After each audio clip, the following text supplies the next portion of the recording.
Hello, my name's Jancis Robinson, and I'm what they call a wine expert, because I'm a master of wine, and I earn my living pontificating about wine. But I know I have no special gifts. It's just that I've been lucky enough to have been exposed to the fantastic people and places that produce this delicious drink.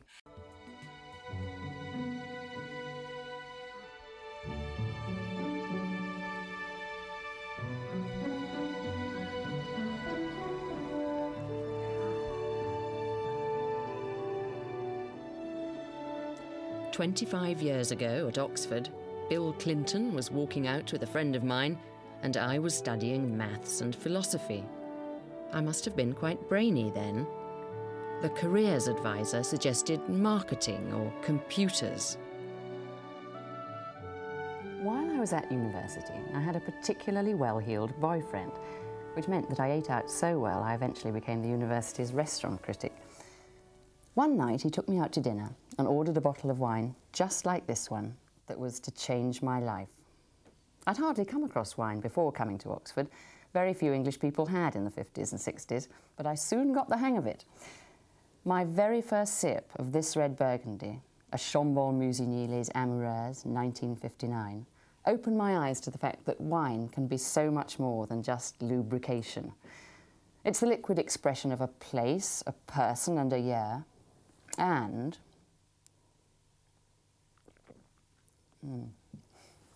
there's just the sheer thrill, or thrills, that truly great wine can give you.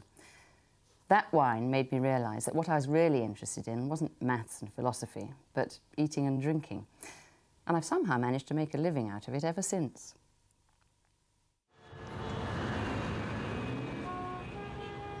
This is a typical working day for me nowadays.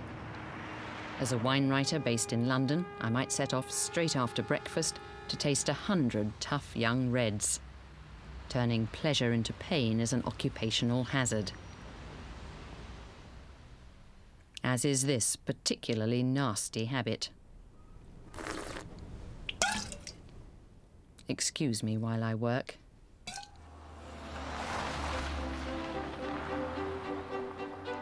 But this is definitely play, one of the perks of the job. An invitation to a modest wine farm called Chateau Margaux in Bordeaux.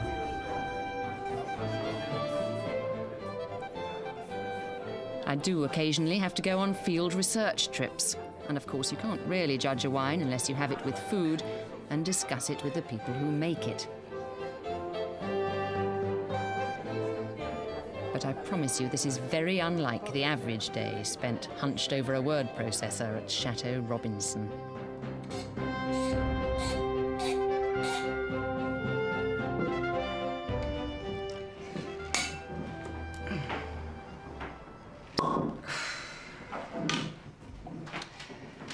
This is the bit of the working day I most look forward to. The end.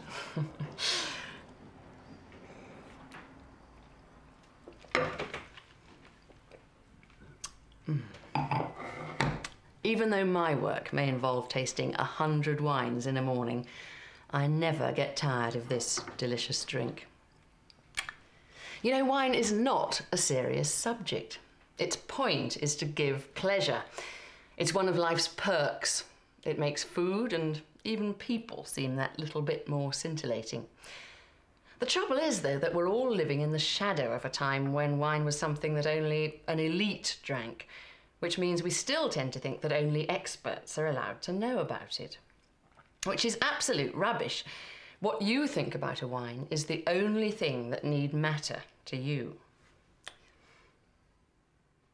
It's like Grave in France. Could I be a real creep and try the Pinot Noir? A bit middle of the road or a bit wishy-washy. It's got a lovely sort of raisiny taste to it as well. Wine professionals like this lot have no special powers, you know. Anyone with a sense of smell and an interest in wine can be a wine taster. Tasting so subjective and the jargon so imprecise that your impressions and your words are every bit as valid as theirs. They can't agree, so why should you? Disgusting. No, that's brilliant. I really like this I hate wine. that. I really hate What are we looking at? We're looking at this really great Rheingau. Smells of rice pudding. Yeah, I think it's got something to offer. Summer's day, picnic, salady food. It's deck chair wine on a bad day. All these instant judgments depend on that fleeting moment when liquid meets palate. But actually, in professional wine tasting, the palate's the last thing they use. The first thing's the eye, especially if they're indulging in that very silly game called blind tasting, trying to work out what mystery wines are, because the look of a wine can give you all sorts of clues. The browner a wine, whatever the colour, the older it is. Reds go from deep purple to pale brick, while white wines deepen with age. If a red wine's very deep coloured, it may be either very young or made from very ripe grapes, which can help you guess the vintage year, or from a grape variety that's particularly thick-skinned, such as Cabernet Sauvignon or Nebbiolo. The amount of brick tinge at the rim can tell you how old it is. The more orange and less blue, the older the wine. The standard way to look at a wine's colour is to tilt the glass away from you against a white background. You find real winos pulling out their cuffs if there's no white tablecloth. And it helps, of course, if the glass is as thin as possible and completely plain, no colour or engraving to distract you. But the next stage in wine tasting is the most important, and it involves not the eye or the mouth, but our most sensitive tasting organ by far. See how badly these supermarket tasters do when deprived of what their noses are capable of telling them, and of clues from the colour. This is why food seems so completely tasteless to someone with a heavy cold, and why a damaged sense of smell is the only obstacle to becoming a crack wine taster. The best tasters tend to be between 30 and 60, and female. But you'd think even a man could spot the difference between tuna and yoghurt.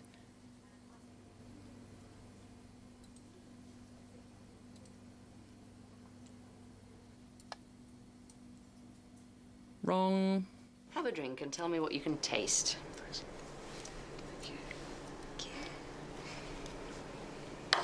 What can you taste, Sam? Just tastes like chlorinated water, that's why. Like chlorinated water? I can't taste anything. It's just warm, wet, nothing else.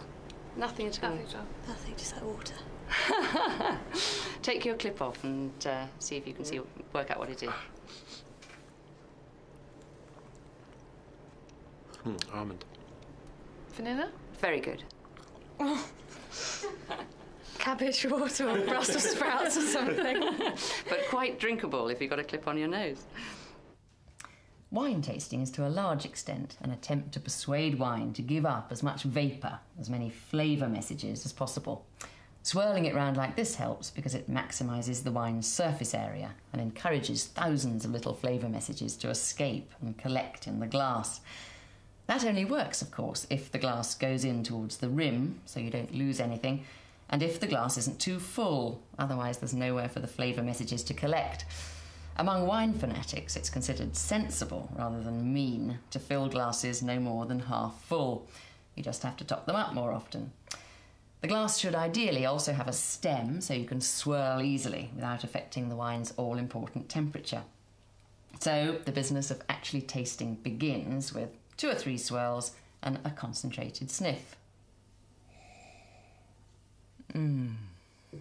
All that sensual pleasure, and still alcohol's played no part in it. In fact, it would be perfectly possible to be a great wine taster and a complete teetotaler, because the nose, our most sensitive bit of tasting equipment, is helped in only a minor way by thousands of tiny taste buds all over the inside of the mouth, but hardly at all in the throat. You don't actually have to swallow a wine to taste it, which is why we professionals spit for a living. And sometimes, when we have to taste 100 wines a day, we spit to live. But we want to put as much of the inside of our mouths in contact with wine as possible. And we like to draw in a bit of air to encourage yet more flavour messages up to the nose from the back of the mouth, which is why we look and sound quite so disgusting when we taste wine.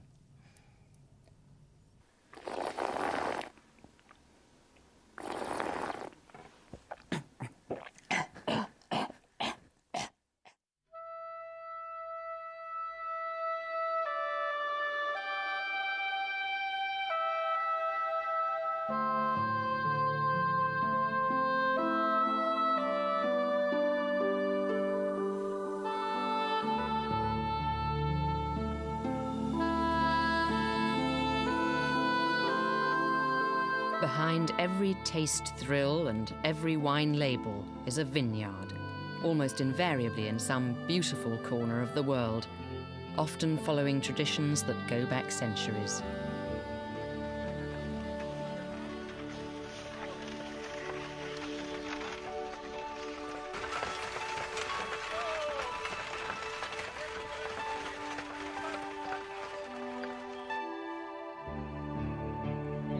But what is it about the fruit of the vine that's so special?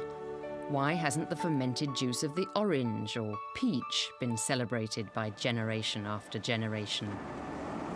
Well, the grape's not just any old fruit. For a start, it has a special sort of acid that can preserve its juice for decades, even centuries. And it has much more sugar than most fruits, not to make sweet wine, but to make strong wine, because nearly all the sugar is going to be turned into alcohol.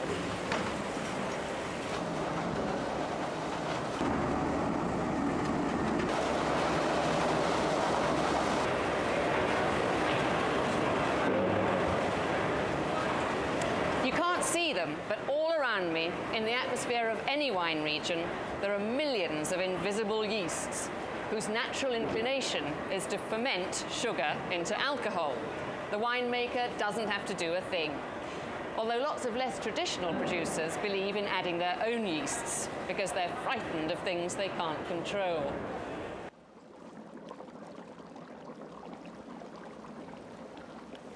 During fermentation, the yeasts turn sweet grape juice into dry wine.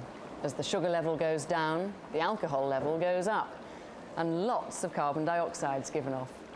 So much so, in fact, that the atmosphere around here is quite heady with gas, grape smells, and alcohol. This, to me, is the smell of autumn.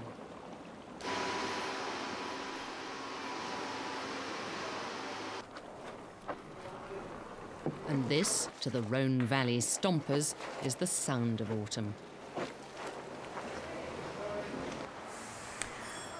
Twice a day, for more than a week, these guys have to risk falling into this lethal mixture.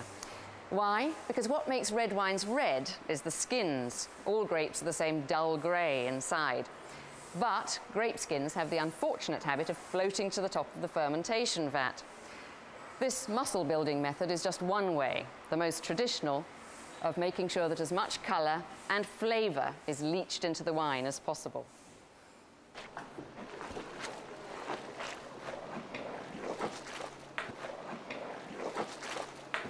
The pigeage, the stomping, looks terribly dangerous. Has nobody ever fallen in? No, usually, because firing people costs us a lot of money. When we want to fire somebody, we send them to the pigeage. No, seriously, it's not so dangerous, because the strength of the power of the carbonic gas, the power of pushing, is very hard. And if we do that by feet and not by hand, it's because by hand we don't have enough strength. So we have to go in the vat to push down the cap.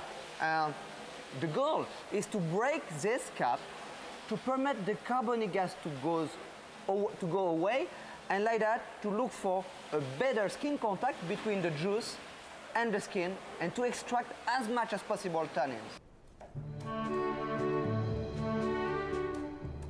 Tannin from grape skins and oak barrels is the defining ingredient in serious red wine.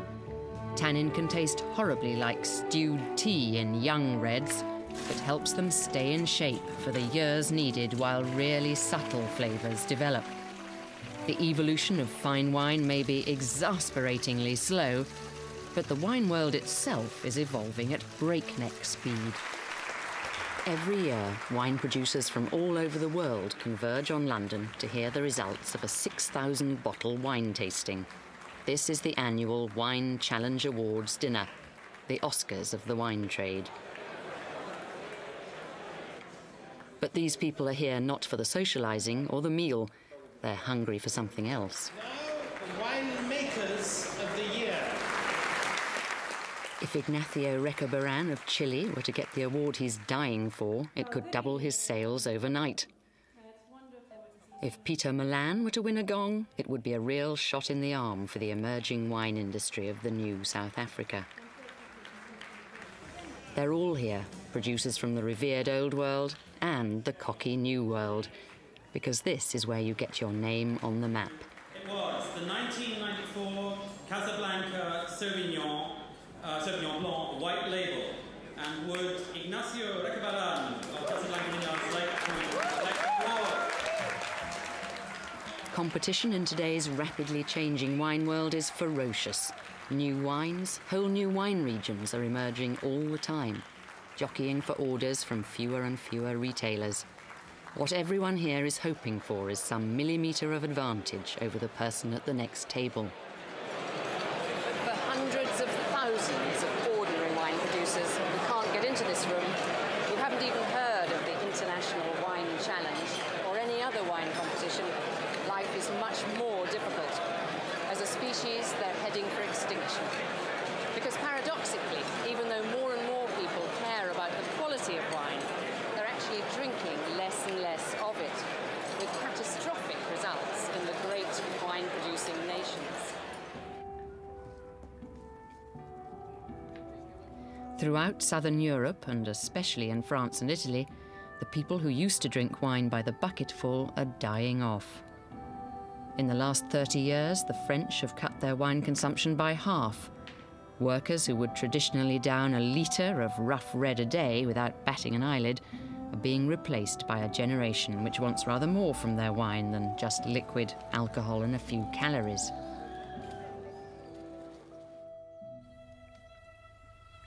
This is the Languedoc in southern France. Planted a century ago to supply cheap wine to the industrial north, it's the world's biggest wine region, and scene of the most dramatic, even traumatic change of all. Louis Ballester is what most people would imagine when they think of a typical vigneron. In fact, he's never made a drop of wine in his life. All he does is grow grapes.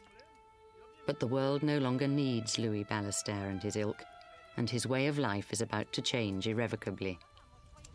Parce que j'y suis né d'abord, la vigne. Mon père était viticulteur et j'ai suivi sa trace, quoi, si vous voulez. Il a bien fait, oui, le bon, hein. Ma femme, dans le temps, disait, quand des fois on discutait, alors elle disait aux gens, mon mari a une maîtresse. Alors les gens étaient là, il a une maîtresse. Et oui, elle disait, c'est la vigne. Vous voyez. Et c'est vrai, c'est vrai. Je l'aime presque comme une femme, la vigne. Vous voyez. C'est ma vie. La vigne. Quand arrive le moment des vendanges, je passe la moitié de ma nuit à ne pas dormir, à penser est-ce qu'il va faire bon, est-ce qu'on va le rentrer comme il faut. C'est quand même, en plus, le travail de toute l'année, c'est le salaire de toute l'année, vous comprenez? Ballester and his neighbours grow tough old Carignan grapes, still 5 times more common in France than fashionable Chardonnay. They sell every one to the local co-op, and their main concern is to deliver as many of them as possible, never mind the quality. Bordeaux and Burgundy may be famous, but the French wine trade was based on vast quantities of the sort of vin extremely ordinaire, measured purely in terms of its strength, which once lubricated every household in the land. Real Frenchmen may or may not have eaten quiche, but they certainly didn't drink water. All that's changed, though. Moi, il m'est arrivé en 86, où j'ai eu un bénéfice de 500 francs par mois. C'est tout. Alors 500 francs par mois, vous ne pouvez pas vivre, vous le comprenez. Heureusement que ma femme travaillait, que j'avais le jardin, j'avais la volaille, on arrivait à subsister. Je dis bien à subsister, c'est vrai, hein, vous voyez. Parce que quand vous avez des emprunts à rembourser, tout ça est là, le crédit agricole, il faut que ça tombe. Quoique, si vous êtes trop embêté, ils sont quand même assez coulants, mais il faut payer comme de toute manière, vous comprenez? Il y a des années, c'est difficile. Hein? This is no year in Provence, but a peasant's lifetime in the Languedoc, and less idyllic than it looks.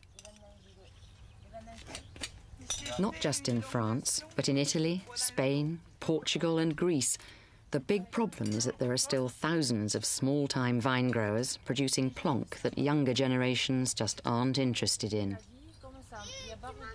By the early 90s, a third of all French adults said they didn't drink wine at all. The result is that co-ops like this, which haven't woken up to the consumer revolution, are going to the wall. Surplus wine ends up down the road at the rival establishment. Chateau d'Espair, an official distillery where Europe's wine lake is distilled into an alcohol lake.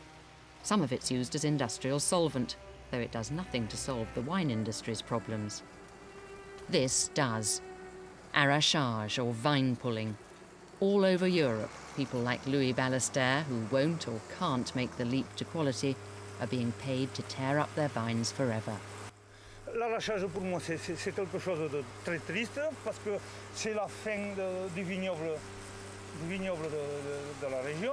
Hein? C'est le désert, si vous voulez bien, c'est le désert, alors il n'y aura plus de vignes, ça fait perdre toute l'économie. Et puis quand on a été viticulteur comme moi depuis des années, quand on voit ça, c'est affreux, c'est la fin de tout, vous comprenez? But if time-worn men like Louis Ballester represent the old face of the wine world, now surplus to requirements, its new face is very different. Sarah Kynock is typical of those who call the shots in today's wine trade. Barely 30, she travels the world selecting wine for one of the large British supermarket chains, buying about $80 million worth of wine a year. She has quite terrifying power. In a single morning, she might order a fleet of tanker loads of wine. She can make or break a small wine producer just by the giving or taking away of a single order. Today, she's in the foothills of the Pyrenees to sniff out a possible new supplier who, if successful, will have to submit to her every whim. The Boireau family, husband, wife, daughter and son-in-law, have worked hard to build up a small wine estate near Limoux. They've yet to crack the dynamic British wine market, but would dearly love to sell not by the bottle at the roadside, but by the container load to a large supermarket. Supermarket buyers must get the impression that dust never falls in a wine producer's house. The arrival of the Queen of Safeway. Despite the power they wield, supermarket buyers are not necessarily experts. Last year, they may have been buying baked beans. On va commencer à déguster un cabernet, donc. C'est un cabernet 93. Next year, washing up liquid.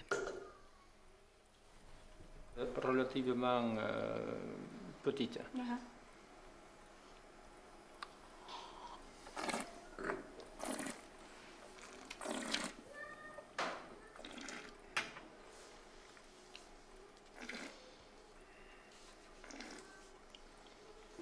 The most frustrating moment is when we're actually doing the tasting and they are fussing over the wine that's being poured. What I most like is to have the wine in front of me, to have the bottles behind the glasses, and to be able to taste one after the other and go up and down the line and just think about what's in the glasses, and to have someone saying, what do you think of it? And how, you know, do you like this one better than that one? And did you know that we did this to...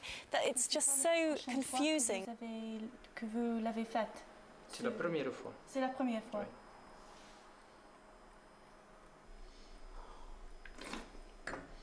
Just to have those few moments when you're actually tasting the product, when it's silent and you can make notes, is good.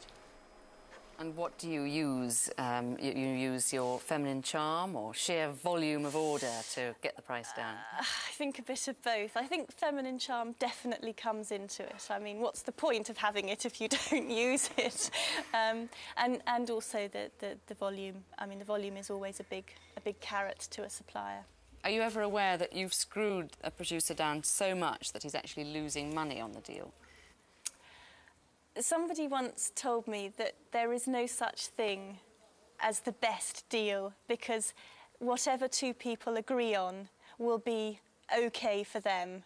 Now, I have to believe in my job that nobody will give me a price that will mean they're going to go bankrupt, because that would be plain stupid. And if I was always worrying about somebody going bankrupt, I'd never do the right deal. So I have to believe that they are sufficiently aware of their own finances to know how low they can go.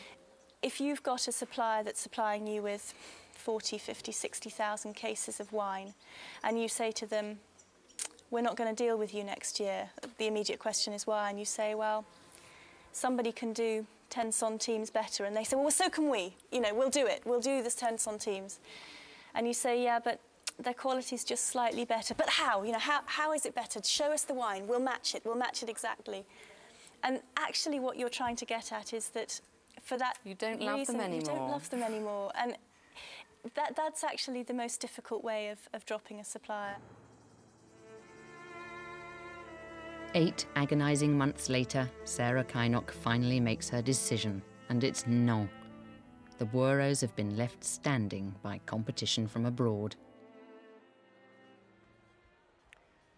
The wine world's certainly changing at a faster rate than ever before. And many of those changes directly benefit us consumers.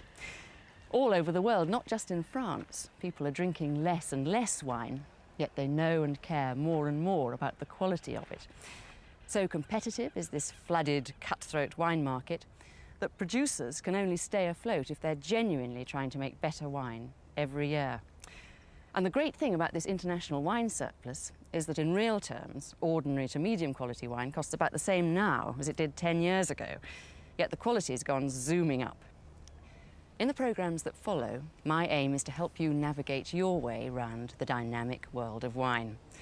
And the best way to do that is to get to grips with the main wine grape varieties, which do more than anything else to determine how a wine's going to taste, and are now planted just about everywhere. I have seen the future of wine, and its name is Cabernet Sauvignon and Chardonnay.